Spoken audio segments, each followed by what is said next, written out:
Kailan ang babae hindi na genuine maghanap ng relationship or yung ma-feel niya yung love? Pag wala na siya saan? What's up? ulit. What's up mga ropa? Ito po ang yung lingkod suplado mo to. Okay mga ropa, meron akong paparinig sa inyo na pinorward ng isa sa mga ropa natin. Pakinggan nyo to. Siguro ang dami mong experience sa lalaki, no? Kaya ganyan, ang dami mong mga advice. Una sa lahat, date lang naman. Yung wala namang nangyayari kung ano. Siyempre, libreng lunch din yan. Charing. Yung mga techniques na ito, galing sa daddy ko. Kasi ang daddy ko ay retired na playboy. Actually, kanya-convince ko nga siya. Sabi ko, daddy, ibukingin mo na lahat-lahat. Total retired ka naman na. Pinagbabawal na technique. Ako na ang bubuking. Gusto mong mag-commit siya sa'yo. 8 years na kayong magkarelasyon. Minsan may anak na. Pakakasalan mo pa ba ako? 2 na anak natin. It doesn't take long for a man to know if you're the one. May Really? kakilala ako 3 months. Nag-propose ka agad. Ayun na. Asawa na siya kaagad talaga. Unfortunately, kahit magkaanak pa kayo, kung ayaw mag-commit, hindi talaga magko-commit yan. Binigay mo na lahat, hindi magko-commit. At doon ka nagkamali. Ba't mo binigay lahat? Ba't mo nagawa sa akin to? Saktuhan mo lang yung pagmamahal mo. Kahit gaano mo siya kabet.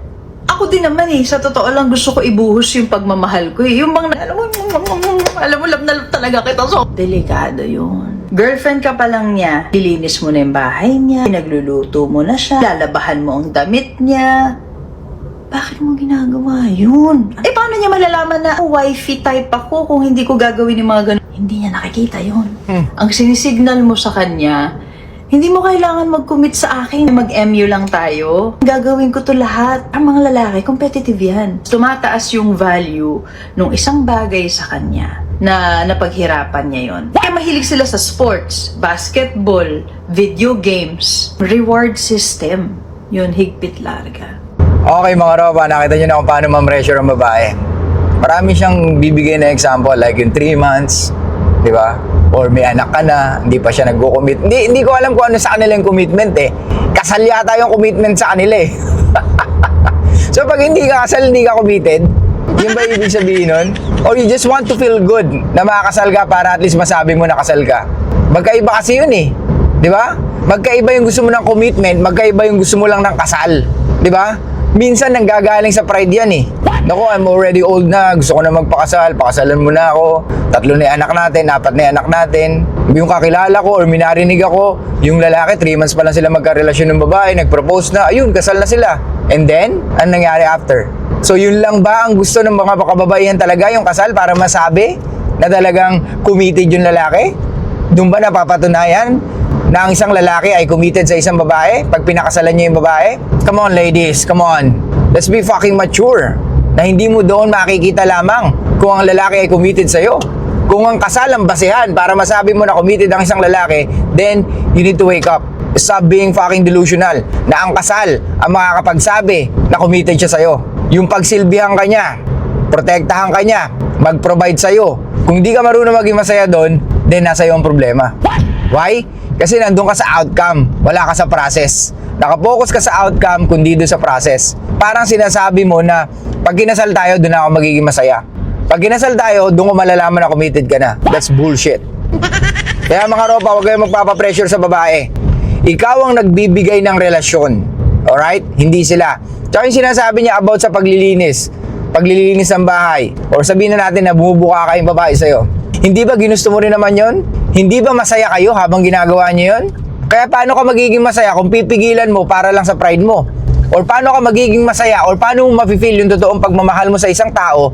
O yung mga gusto mong gawin para sa kanya, pipigilan mo? Kasi ayaw mo ma-label na na patay ka sa kanya. Di ba? Pero alam naman natin na yun ang gusto nyo. Yung ma-feel nyo, yung emotions na hinahanap nyo sa isang lalaki. Di ba?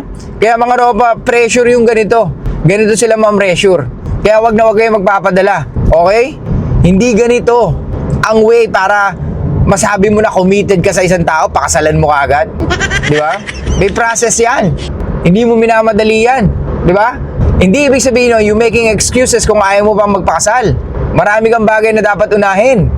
O sige, tanong ko, ano ba sa'yo yung kasal? Pakidefine nga yung kasal, ladies. Paki-comment below nga kung ano yung sa tingin nyo ang ibig sabihin ng kasal sa inyo. Or you just want to feel good, nakasal ka na. Kung ganun lang ang basehan mo, you just want to feel good at mapakita sa mga kaibigan mo nakasal ka na, then ibig sabihin, nanggagaling ka sa pride mo. Di ba? Kasi kung ngayon pa lang masaya ka na sa relationship na meron ka, how much more pag kinasal ka na? Di ba? Commitment, hindi nyo alam kung ano yung salitang commitment. So, ibig sabihin, pag hindi ka pa pala kasal, hindi ka pa committed, that's bullshit. Ibig sabihin, nanggagaling ka sa fear mo, hindi sa totoong genuine love. Di ba? Ano yung sinasabi ko sa inyo mga ropa? Ang babae, nag-iiba ang hinahanap sa relationship or sa lalaki pag wala na sa prime age. Kaya nga sinasabi ko sa inyo, kaya nga ang tanong ko sa inyo, di ba? Kailan ang babae hindi na genuine maghanap ng relationship or yung ma-feel niya yung love? Pag wala na siya saan? Sa prime age niya. Why? Kasi more on survival mode na siya. Gusto niya na makahanap ng lalaki na magtataguyod sa kanya. Ngayon, kung successful siya, mas lalong madedelay ang paghanap niya ng lalaki na talaga magtataguyod sa kanya. Why? Kasi alam niyang may pera siya. Hindi niya kailangan ng lalaki basta-basta. So, she's keep on filtering the guy or scanning the guys na lumalapit sa kanya. Ayun! End up single siya. Diba? Kaya minsan nagtataka sila, bakit yung mga babae walang gaano itsura pero in a relationship? Bakit ako, ang ganda-ganda ko pero single ako? Tsaka yung sinasabi niya na date-date lang naman yun. Wala naman nangyayari. Okay, given, sige, wala nangyayari. Pero hindi ba sign yun na ikaw mismo, hindi mo alam ang gusto mo? Hindi ba sign yun na parang tinitake advantage mo yung mga provision ng mga kalalakihan? Ang sinasabi niya, free meal daw, di ba? Ganun ba yun? Hindi ka ba nakakakain sa inyo? Hindi mo ba kayang bumili ng pagkain na para sa'yo? Kung free meal lang yun, that's fucking bullshit. That's not true. The truth is, naghahanap ka ng lalaki na makakakonect sa'yo.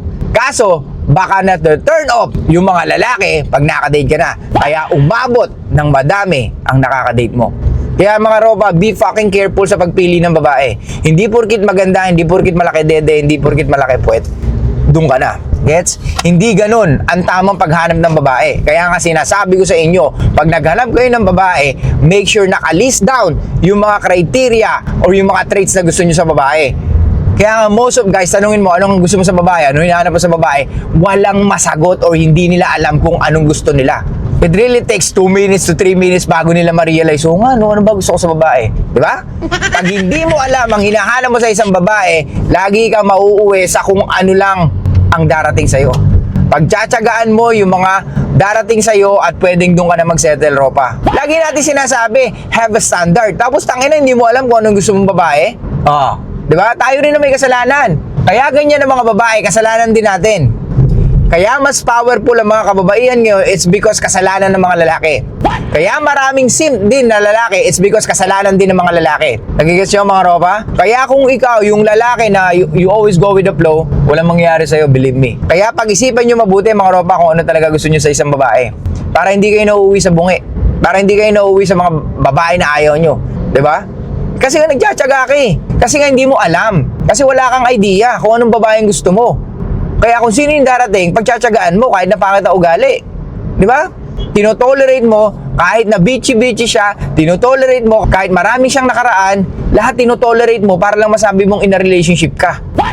And that's a fucking cheap. Di ba? Kumbaga sa tutuluyan mong bahay, okay na yan. Basta mahalaga, may tubig, may kuryente, may higaan, okay na yan. What the fuck? Lagyan mo ng konting style para mapil mo sa sarili mo na talagang gusto mo yung pinili mo. Hindi yung, sangina, ba't ko ba ito pinili? Na-pressure lang kasi ko eh. Patay ka na! Kaya wag na wag kayo magpapapressure sa mga babae, lalo-lalo na sa mga paligiran nyo. Hindi porket lalaki ka, papayag ka na or susunod ka na. Tandaan mo, ikaw ang lalaki. Ikaw ang magdadala ng relasyon at ikaw ang magpo-provide sa babae forever. Kaya nga ang babae, nag-iiba na ang hanap pag wala na sila sa prime age. Naghahanap na sila ng lalaki na talaga magtataguyod sa kanila. Hindi na nila priority yung relationship. Ang priority nila is yung lalaki na magbibigay ng kinabukasan para sa kanila. Mag-isip kayo, ropa. Gets? Ganyan ang babae pag umidad na, lalo na pag 30 anyos na. Well, may mga babaeng, let's say sabihin natin NBSB, walang problema yon. For sure, they're still looking for love or they just want to feel love. Pero po siya, kung ang babae, marami na nakaraan, tapos nasa 30 na, do you think she's still looking for genuine relationship or genuine love? I don't fucking think so. She's looking for survival. Yun na yung pinakagusto niya. Yung lalaki na magtataguyod sa kanya. Yung lalaki na pwede siyang buhayin. Gets? Pero kung sa tingin mo naman, ganda lang ang kanyang kaya ibigay pagdating sa relationship, stop wasting your time, bro. Stop wasting your fucking time. Okay? So, anong takeaway natin dito? Huwag tayo magpa-pressure sa babae. Huwag tayo magpa-pressure sa society. Huwag kang magpapa-pressure sa kahit sinong tao. Okay? May kanya-kanya tayong time. Yun nga yung sabi nila. Pero, you need to make a decision. Okay? Kung decision mo ngayon na huwag magpakasal, kung decision mo ngayon na huwag jumawa muna, is totally fine. Alright? Pero sana, yung decision mo na yan, magkaroon ng magandang outcome. Okay? Kasi yung mga pinipili natin, of course, may kaakibat na consequences yan. Or may kaakibat na outcome yan, either magiging positive or negative. Pero alam ko na alam mo kung bakit mo pinipili yung ganyan. Kung you just go with the flow, then puta, gumising ka na. Okay? So yun lang guys, thank you so much. I'll see you guys next time. Show love, peace out, and be fucking mysterious mga ropa.